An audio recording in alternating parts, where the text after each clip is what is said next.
ఓం శ్రీ గురుభ్యో నమ. 2025 ఇంగ్లీష్ ఈ సంవత్సరంలో మనకి ఏ విధంగా ఉండబోతుంది? 2025లో మేషాది ద్వాదశ రాశుల యొక్క ఫలితాలు ఏ విధంగా ఉండబోతుందో మనం తెలుసుకుందాము. సహజంగా మనకి రాహుకేతులు ఒక రాశి నుంచి మరొక రాశికి మారటానికి 18 నెలల పాటు ఉంటుంది. గురువు సంవత్సర కాలం పడుతుంది. శని 2.5 సంవత్సరాల పాటు పడుతుంది. అలానే రవి, బుధ, శుక్ర గ్రహాలు 30 రోజుల పాటు ఒక రాశి నుంచి మరొక రాశికి మారటం, కుజుడు 45 రోజుల పాటు మారటం, చంద్రుడు 2.5 రోజుల పాటు పడుతూ ఉంటుంది. మరి ఈ 2025లో అతి పెద్ద గ్రహాలను మనం అంచనా వేసుకునేటట్లయితే, అంటే మిగతా గ్రహాలన్నీ కూడా కొంత మార్పులు జరుగుతూ ఉంటుంటాయి. కొన్ని కాంబినేషన్స్, కొన్ని కంజంక్షన్స్ జరుగుతుంటాయి సహజంగా. అవన్నీ కూడా నెల రోజుల పాటు ఒక రాశి నుంచి మరో రాశికి 45 రోజుల పాటు మారుతూ ఉంటాయి. సహజంగా అవన్నీ కూడా మార్పులు జరుగుతుంటాయి. కానీ అతిపెద్ద గ్రహాలైన రాహుకేతులు మనకు అనుకున్నట్టుగా 18 నెలల పాటు ఉంటాడు. శని 2.5 సంవత్సరాలు, గురువు సంవత్సర కాలం పాటు ఉంటాడు.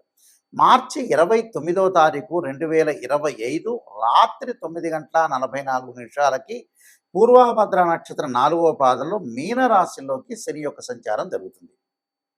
అలానే మే 14వ తారీఖున 2025 ఉదయం 11:34 మృగశిర నక్షత్రం 3వ పాద ప్రవేశంతో మిథున రాశిలోకి గురువు సంచారం చేస్తాడు. అంటే వృషభ రాశి నుంచి మిథున రాశిలోకి సంచారం జరుగుతుంది. మే 20వ తారీఖు 2025 ఉదయం 6:45 పూర్వభాద్ర నక్షత్రం 3వ పాద కుంభరాశిలోకి ప్రవేశంతో రాహు కుంభరాశిలోకి మీనరాశి నుంచి కుంభరాశిలోకి ప్రవేశం జరుగుతుంది. అలానే మే 20వ తారీఖున ఉదయం 6:45 కేతు ఉత్తరా నక్షత్రం 1వ పాద సింహరాశిలోకి ప్రవేశం జరుగుతుంది. అంటే కన్య నుంచి సింహరాశిలోకి కేతు యొక్క ప్రవేశము, మీనం నుంచి కుంభరాశిలోకి రాహు యొక్క ప్రవేశము, వృషభం నుంచి మిథునంలోకి గురువు యొక్క ప్రవేశము, దానితో పాటు శని భగవానుడు కుంభం నుంచి మీనరాశిలోకి సంచారం చేస్తారు. అంటే అతిపెద్ద గ్రహాలు ఈ 4 గ్రహాలను బట్టి మనకి 2025లో ఏ విధంగా మేషాది ద్వాదశ రాశుల యొక్క ఫలితాలు ఏ విధంగా ఉన్నాయో ఒక్కసారి మనం తెలుసుకుందాం. 2025లో సింహరాశి వాళ్ళకి గురుబలం అనేది బాగా ఎక్కువగా ఉంటుంది. గురుబలం వల్ల ఏదైతే సింహరాశి వాళ్ళకి గురువు మే 14వ తారీఖున మిథున రాశిలో సంచారం చేయటం వల్ల ఏకాదశ స్థానంలో గురువు యొక్క సంచారం వల్ల 45% వాళ్ళకి చాలా అద్భుతంగా ఉంటుంది. అంటే ప్రతి కార్యంను కూడా అవలీలగా జయాన్ని పొందటం ఒకటి, ప్రభుత్వ రీత్యా కొంత బహుమతులు రావటం ఒకటి, వృత్తి ఉద్యోగ వ్యాపార రంగాల్లో కీర్తి, ఆరోగ్యము, మిత్రత్వము, గౌరవ సన్మానాలు బాగా పొందుతారు. గౌరవ సన్మానాలతో పాటు శత్రువుల్ని మిత్రులుగా మార్చుకోవటం, శత్రువు పరాజితులుగా కావటం, గ్రామీణ కోర్టులు కానీ అలానే సిటీ సివిల్ కోర్టు కానీ వ్యవహారాల యందు జయము, సరికొత్త వ్యాపారాలు, నూతన వ్యాపారాల్లో చాలా బాగుండటం, వాళ్ళకి ఆదాయం బాగా పెరగటం ఒకటి, అన్నదమ్ముల మధ్యలో అక్క చెల్లెల మధ్యలో అనుకూలంగా ఉండటం ఒకటి, అలానే తలవని పని కూడా తలంపుగా వాళ్ళకి మేలు కలగటం అనేది జరుగుతుంది. అంటే అనుకున్న పనులన్నీ కూడా వాళ్ళకి నెరవేర్చడమే కాకుండా ప్రతి దానిలో కూడా విజయం సాధించే అవకాశాలు ఎక్కువ ఉంటాయి. అయితే ఆదాయ వ్యయాల్లో మనం చూసుకునేటట్లయితే డబ్బు అనేది వాళ్ళకి ఇంక్రీజ్ అవుతుంది. అలానే కొంత డబ్బులు కూడా డిక్రీజ్ అయ్యే అవకాశాలు కూడా ఎక్కువగా ఉన్నాయి. అంటే గౌరవ అవమానాల విషయంలో చిరసమానంగా ఉన్నా ఒక రకంగా, కానీ డబ్బు అనేది ఖర్చు అవుతుంది. అంటే ఉన్నతమైన భావాలకి, ఉన్నతమైన విషయాలకి, గతంలో ఏదైతే మనం చేయాలనుకున్న పనులు చేయలేకుండా డబ్బును పొదుపు చేసుకొని తర్వాత రోజుల్లో ఈ 2025లో ఆ డబ్బును ఖర్చు పెట్టుకొని ఆ పనులు సాధించే అవకాశాలు ఎక్కువగా ఉంటాయి. అంటే డబ్బును కొంత ఖర్చు పెట్టుకుంటుంటారు. అంటే పిల్లల యొక్క పెళ్ళిళ్ళ గురించి కానీ, వాళ్ళు విదేశాలకు వెళ్ళటం కానీ, వాళ్ళ చదువుల గురించి కానీ వాళ్ళు ముందుకు వెళ్ళి కొంత డబ్బును ఖర్చు చేస్తుంటారు. అంటే ఎంత ఆదాయం వస్తుందో వాళ్ళకి అంత ఆదాయాన్ని ఖర్చు చేసుకుంటారు. అంటే చని సమానంగా ఈక్వల్గా ఉండటానికి కారణం ఏంటి అని అంటే వాళ్ళకి ఈ రాశి వాళ్ళకు వచ్చేటప్పటికల్లా ఆదాయపరంగా బాగా పెరుగుతుంది, ఆదాయం తగ్గట్టుగా పెండింగ్లో ఉన్న ప్రాజెక్టులు ఏదైతే ఉంటాయో అలాంటి ప్రాజెక్టులన్నీ వీళ్ళు కంప్లీట్ చేస్తారు. కంప్లీట్ చేయటం కూడా చాలా మంచిదే కదా. గురువు ఏకాదశ స్థానంలో ఉంటే లాభం కలుగుతుందని అర్థం.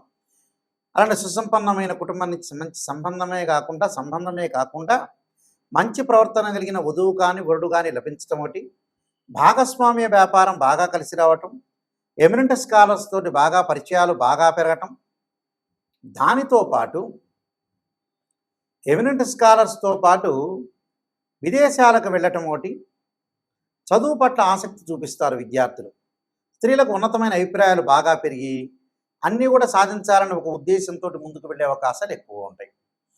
కొన్ని ప్రత్యేకమైన వస్తువులు కూడా ఇంట్లో కొనుగోలు చేసే అవకాశాలు బాగా ఎక్కువగా ఉంటాయి. అంటే అన్ని వస్తువులు కాకుండా కొన్ని వస్తువులు ప్రత్యేకంగా మనకి ఇష్టాన్ని బట్టి కొన్ని వస్తువులు కొనుగోలు చేయాలని ఆలోచన చేస్తుంటారు. వాహనాలు కొనుగోలు చేస్తారు. మంచి లగ్జరీ కారు కొనుగోలు చేయటం, వాహనాల మీద వెళ్ళేటప్పుడు సౌఖ్యం కలగటం, స్త్రీ సుఖము, సంతానం లేని వ్యక్తులు కూడా సంతానం కలిగే అవకాశాలు ఎక్కువ ఉంటాయి. నూతనంగా వ్యాపారాలు చేసుకునే వ్యక్తులకు కూడా వ్యాపార పరంగా పార్ట్నర్షిప్ బాగా కలిసి రావటం ఒకటి, ఆ పార్ట్నర్షిప్తో ఒకటి అన్ని విషయాలను కూడా సమగ్రంగా ఆలోచన చేసి ముందుకు వెళ్ళటం ఒకటి, మంచి లాభాల బాటలో బాగుండే అవకాశాలు ఎక్కువగా ఉంటాయి. అంటే గతం కంటే కూడా ఆరోగ్యం కూడా బాగా మెరుగుపడే అవకాశాలు ఎక్కువ ఉంటాయి. ఎందుకంటే సింహరాశి వాళ్ళకు వచ్చే సప్తమ స్థానంలో రాహు యొక్క సంచారం ఉంటాడు, అష్టమ స్థానంలో శని యొక్క సంచారం. చిన్న చిన్న ఆరోగ్యపరంగా ఇబ్బందులు సహజంగా న్యాచురల్గా జరుగుతాయి, దాన్ని ఇబ్బంది పడాల్సిన పని లేదు. కానీ సింహరాశి వాళ్ళకు మటు కొంత అదృష్టం వచ్చే అవకాశం ఎక్కువగా ఉంటుంది. కాబట్టి 45 నుంచి పర్సెంటేజ్ నుంచి 50% వరకు కూడా వాళ్ళకు బాగుంటుందని చెప్పవచ్చు. ఏది కూడా ఇబ్బంది పడాల్సిన పని లేదు. కొద్దిగా ఆరోగ్యాన్ని కొద్దిగా చూసుకుంటే సరిపోతుంది. అన్నీ కూడా వాళ్ళకు అనుగుణంగా ఉండే అవకాశాలు ఉంటాయి. నేను చెప్పిన పరిహారాలు చేసుకుని మీరు ముందుకు వెళ్ళండి, మీకు మంచి జరిగే అవకాశం ఖచ్చితంగా ఉంటుంది. ఈ రాసుల వాళ్ళందరూ కూడా చక్కగా కొన్ని అనుసరించాల్సిన నియమాలన్నీ ఉన్నాయి. ఈ సంవత్సరం అంతా కూడా 2025లో ఈ రాసుల వాళ్ళందరూ కూడా అనుసరించాల్సిన విధానం ఏమిటి, విధి విధానాలని అనుసరిస్తే మన జీవితం అనేది ఎలాంటి మలుపు తిరగబోతుంది అంటే, వృత్తి ఉద్యోగ వ్యాపారం కానీ, వివాహం కానీ, అలానే ఆరోగ్యపరంగా కానీ, ఆర్థిక సమస్యలు కానీ, కోర్టు సమస్యలు కానీ, ఇలాంటివన్నీ కూడా ఇబ్బందులు కలగకుండా ఉండటానికి నేను కొన్ని ప్రత్యేకంగా రెమెడీస్ చెబుతాను. ఆ రెమెడీస్ అనేవి మీరు పాటించండి, మీకు మంచి జరిగే అవకాశం ఖచ్చితంగా ఉంటుంది. 2025లో గణపతి యొక్క ప్రార్థన చేయండి. గణపతి యొక్క ప్రార్థనగా చేయాలి అని అంటే మనకి 2025 సంవత్సరంలో సహజంగా సంకష్టహర చతుర్థి వ్రతాన్ని పాటించండి. సంకష్టహర చతుర్థి వ్రతాన్ని ప్రతి నెలలో చేసుకోవటం కానీ, లేకపోతే నెలకి ఒక నెలలో చేస్తే నెక్స్ట్ మంత్ ఆపేసుకుని ఆపై మంత్లో కానీ సంకష్టహర చతుర్థి గణపతి యొక్క ప్రార్థన, గణపతిని గకార అష్టోత్తరంతో ప్రార్థన చేయటం చేయండి. అంటే వక్రతుండ మహాకాయ కోటి సూర్య సమప్రభ నిర్విఘ్నం కురుమే దేవా సర్వకార్యేశ్వరుదా అనే మంత్రాన్ని చక్కగా చదువుకోండి. వీలైతే తత్పురుషాయ వక్రతుండాయ ధీమహే తన్నోదంతి ప్రచోదయాత్ అనే మంత్రాన్ని చదవటం ఒకటి. గణపతి యొక్క ఆలయాలను దర్శనం చేయండి. అది ఎప్పుడు సంకష్టాల చతుర్థి రోజున కానీ, బుధవారం కానీ, హస్త నక్షత్రం కానీ.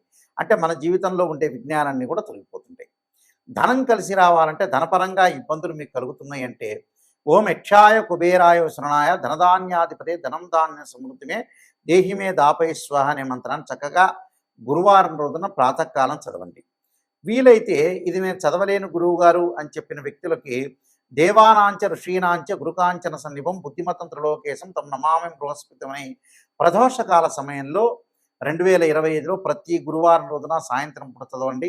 వీలున్న గురువారాలు ఎక్కువ శాతం చదవటం అనేది నేర్చుకోండి. దానివల్ల ఏదంటే ధనం కలిసి వచ్చే అవకాశాలు ఎక్కువ ఉంటాయి. రుణబాధలు ఉన్న వాళ్ళు 2025లో ఖచ్చితంగా ఒక అర కేజీ బెల్లం బుధవారం రోజున కానీ, సోమవారం కానీ దానం చేయండి. దానితో పాటు ముఖ్యంగా వీలైతే శనివారం రోజున నల్ల నువ్వులు దానం చేయటం, ఆదివారం రోజున మినుములు, అలానే శనివారం రోజున ఉలవలు, గురువారం రోజున శనగలు దానం చేయటం అనేది మర్చిపోవద్దండి.